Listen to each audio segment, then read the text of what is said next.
Assalamualaikum warahmatullahi wabarakatuh. Perkenalkan, nama saya Ganda Putra Perdana. Saya dari S1 Teknik Informatika Universitas Negeri Surabaya dengan NIM 1805 1204031. Di sini saya akan memsimulasikan tugas dari mata kuliah Perancangan Manajemen dan Analisis Jaringan, di mana saya akan membawa materi adalah Routing Dynamic USPF. Yang pertama, saya akan memperkenalkan apa itu Routing Dynamic USPF. Routing dinamik atau dynamic routing adalah router yang memiliki kemampuan untuk membuat tabel routing secara otomatis berdasarkan lalu lintas jaringan dan router yang terhubung. Jika diartikan, dinamis adalah bisa berubah-ubah, jadi IP address selalu berubah sewaktu-waktu. Routing dinamik ini kebalikan dari routing statis yang semuanya harus dilakukan secara manual. Protokol routing akan mengatur router secara otomatis sehingga bisa berkomunikasi satu dengan lainnya dengan saling memberikan informasi antar router. Kelebihan dari routing dinamis ada 4. Yang pertama adalah proses konfigurasi jaringan lebih cepat, bisa digunakan untuk jaringan skala besar, dan jika ada jalur yang rusak, maka jaringan tetap aman. Lalu yang keempat ada jalur ditentukan secara otomatis oleh sistem. Kekurangan dari routing dinamik adalah bandwidth yang dibutuhkan lebih besar. Jalur yang bisa menentukan adalah sistem, bukan dari administrator. Lalu yang ketiga ada membutuhkan RAM yang lebih besar untuk menentukan jalur terbaik saat terjadi down. Lalu kita langsung lanjut ke PDF routing dinamik, di mana tujuan praktikum pada kali ini adalah yang pertama, kita harus mengetahui cara kerja routing dinamik OSPF di Mikrotik. Lalu yang kedua adalah mampu mengkonfigurasi tabel routing dinamik OSPF. Dan yang ketiga, mengetahui failover di tabel routing OSPF. Kita langsung masuk ke percobaan, di mana pada skenario pertama, dalam percobaan ini kita akan mengsimulasikan dan mengemulasikan routing dinamik OSPF di Mikrotip seperti gambar berikut. Di sini nampak kita membutuhkan 3 buah PC dan 3 buah router. Sebelumnya sudah saya buatkan di GNS3, tinggal nantinya kita cek ulang apakah sudah sesuai dengan yang diminta pada PDF. Di sini diminta bahwa PC1 terhubung dengan router 1 melalui Ethernet 0 dan keluar melalui Ethernet 0. Lalu router 1 terhubung dengan router 2 melalui Ethernet 1 lalu terhubung dengan Ethernet 0. Ini sudah sesuai dengan apa yang sudah saya buat. Dan untuk seterusnya, Ethernet 2 dari router 1 terhubung dengan Ethernet 0 dari router 3. Lalu di sini disebut bahwa Ethernet 1 terhubung menggunakan Ethernet 0 ke PC2.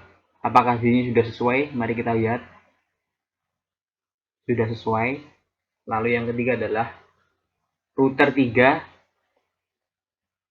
terhubung dengan PC1 melalui Ethernet 2 lalu disambungkan ke Ethernet 0. Kita lihat apakah sudah sesuai. Ethernet 2 connected to PC3 on port Ethernet 0. Sudah sesuai. Berarti kita langsung lanjut ke langkah percobaan.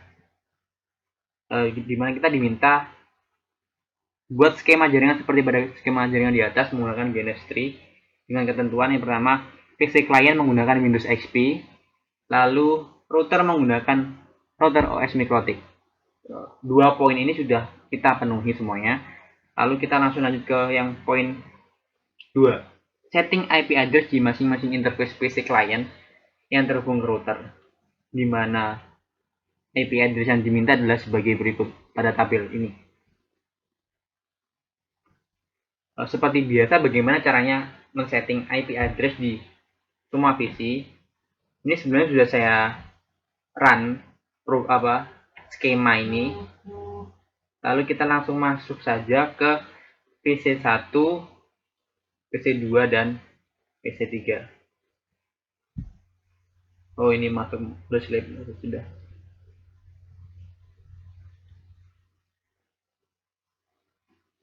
Bagaimana caranya kita untuk men-setting IP address ini?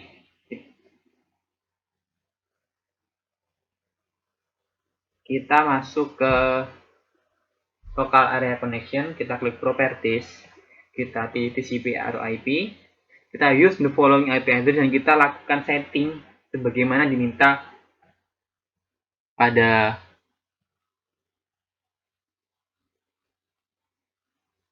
PDF.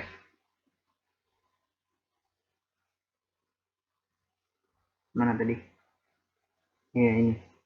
Di mana PC1 memiliki IP address 192.168.1.2 dan subnet masknya mengikuti default, lalu gateway-nya 192.168.1.1. Jika sudah, kita klik OK. Oke, lalu kita close, lalu kita pergi ke yang PC2. Kita setting juga sedemikian rupa seperti yang sudah diperintahkan pada PDF. Sudah benar. Lalu yang untuk yang PC yang ketiga, kita lihat apakah sudah sesuai settingan saya tadi. Ya, harusnya sudah sesuai karena tadi sudah saya cek 192.168.3.2 untuk IP address-nya dan 192.168.3.1 untuk default gateway. Lalu lanjut ke perintah selanjutnya, setting IP address di masing-masing interface router yang terhubung ke PC client. Bagaimana caranya? Kita masuk ke Winbox, semuanya kita klik Winbox, kita pilih MAC address-nya, kita klik connect, semuanya kita gituin, Winbox, MAC address, connect, PC1, Winbox, MAC address, connect. Nah,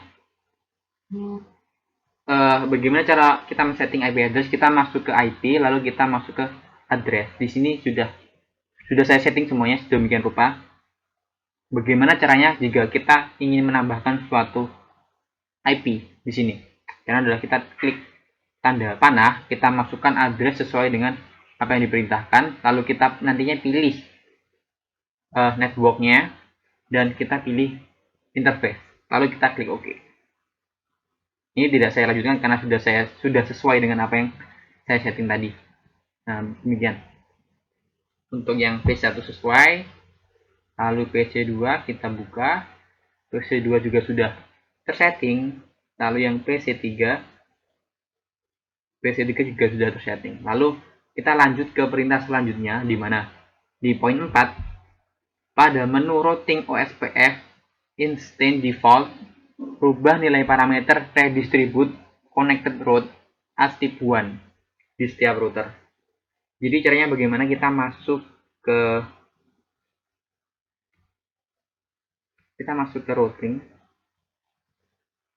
routing OSPF, lalu kita masuk ke instance dan defaultnya kita rubah, kita klik 2 kali.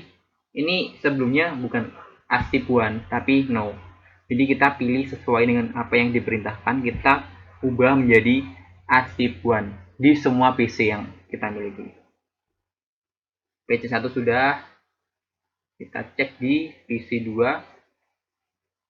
IP, tadi apa, routing OSPF instance default as type 1 sudah. Lalu yang PC yang ketiga, kita masuk ke routing OSPF instance default dan as type 1 sudah. Lalu selanjutnya kita masuk ke perintah yang kelima. Pada menu routing OSPF dan lalu pilih network, tambahkan network di setiap router dengan network yang menghubungkan antar router seperti tabel di bawah ini. Kita mulai di PC yang 1, kita masuk ke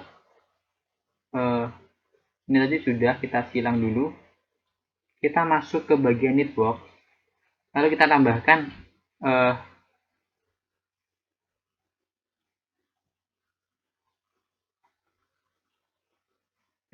network sesuai dengan tabel di berikut.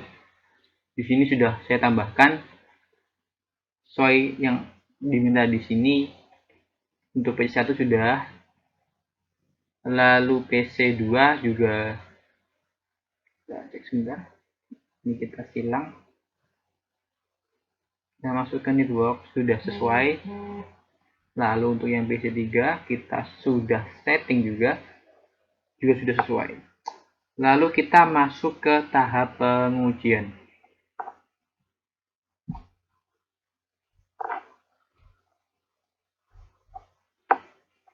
Amati tabel routing yang terbentuk, apakah routing semua network sudah masuk. Kita masuk ke tabel route. Di mana tadi?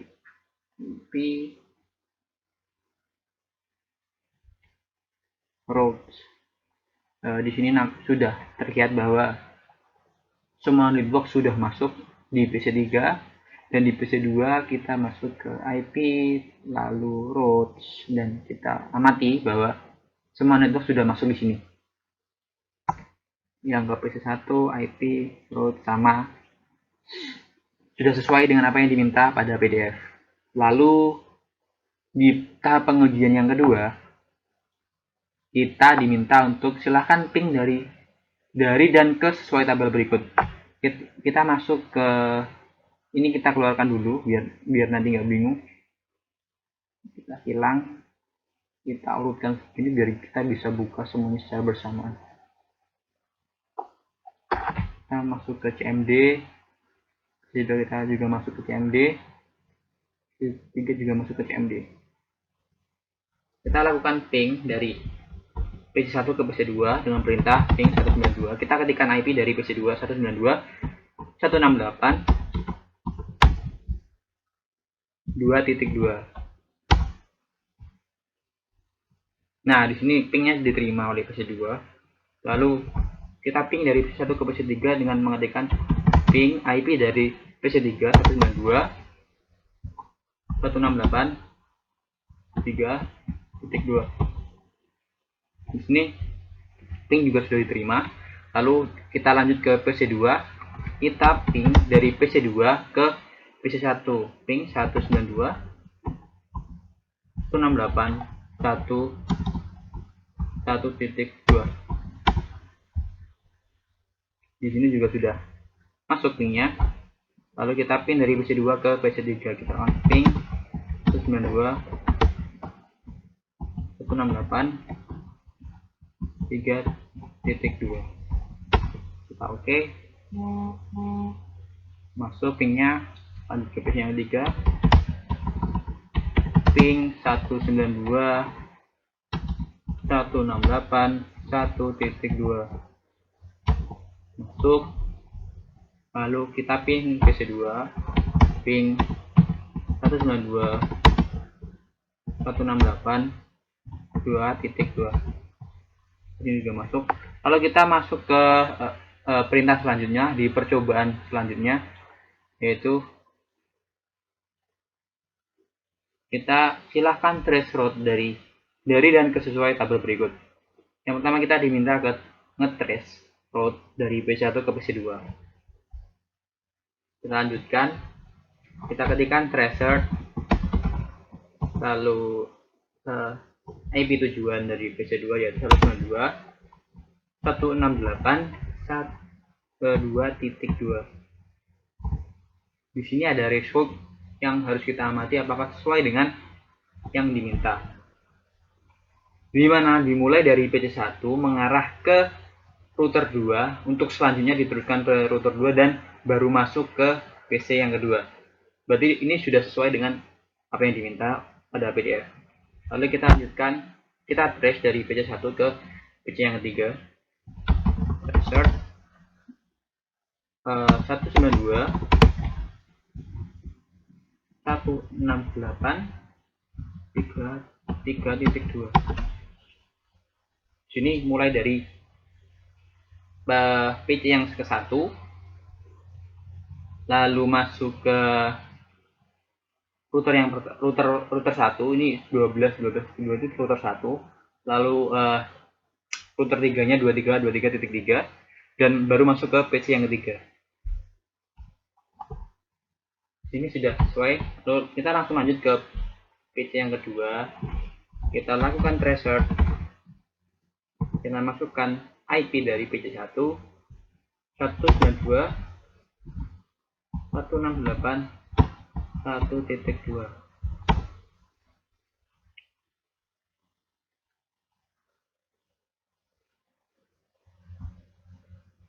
Di sini disebutkan bahwa PC2 dimulai lalu mengarah ke router 2 tanpa melewati router 1 seperti apa yang diminta di sini. Ya mungkin ini ada yang salah.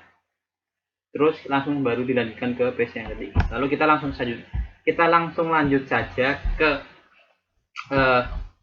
praktikum selanjutnya, bahwa kita reset ke PC yang ketiga. Reset 192 168 3.2. Sini juga sudah sesuai dengan apa yang diminta pada PDF. Lalu kita lanjut ke PC yang ketiga, kita threshold 192 168 1.2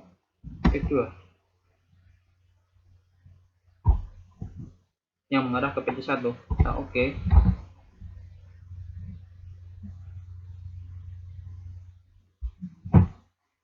Apakah sudah sesuai? Ya, di sini dikatakan bahwa ketika PC 3 ke PC 1 melalui PC 3 yang terlebih dahulu, masuk ke router 3, lalu masuk ke router 1, dan untuk seterusnya dilanjutkan ke PC 1.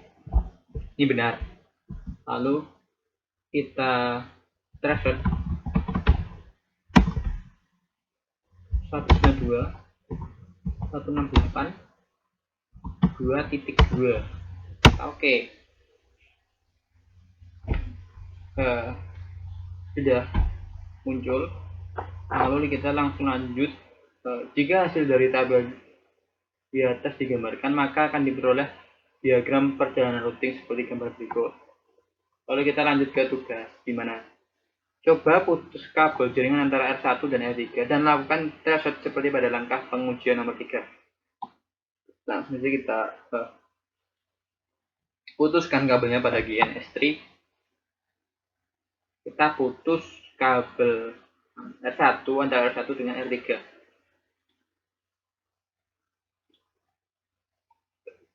Kita delete.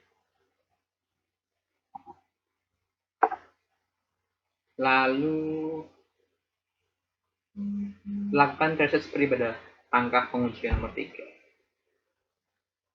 Kita coba saja, kita trace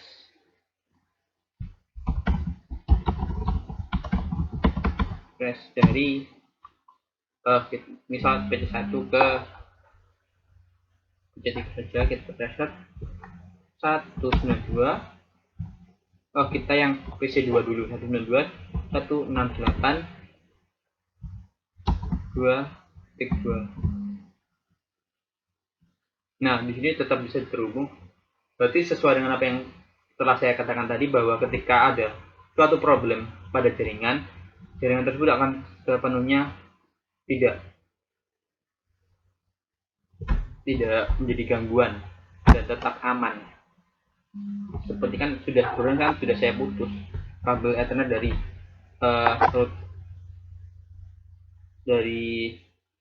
R1 dan R3, tetapi ketika saya melakukan trace tetap terhubung. Lalu kita lanjutkan, kita trace dari PC yang ke 1 ke PC yang ketiga. Kita trace 192 168 3.2. Di sini melalui PC 1 masuk ke router 1, lalu router 3, dan baru masuk ke PC yang ketiga. Berarti di sini sudah sesuai, tetap dapat terhubung menggunakan tracer meskipun router 1 dan router 3 telah diputus. Ya, baik. Untuk praktikum kali ini sudah cukup sekian. Ada kurang lebihnya mohon maaf. Wassalamualaikum warahmatullahi wabarakatuh.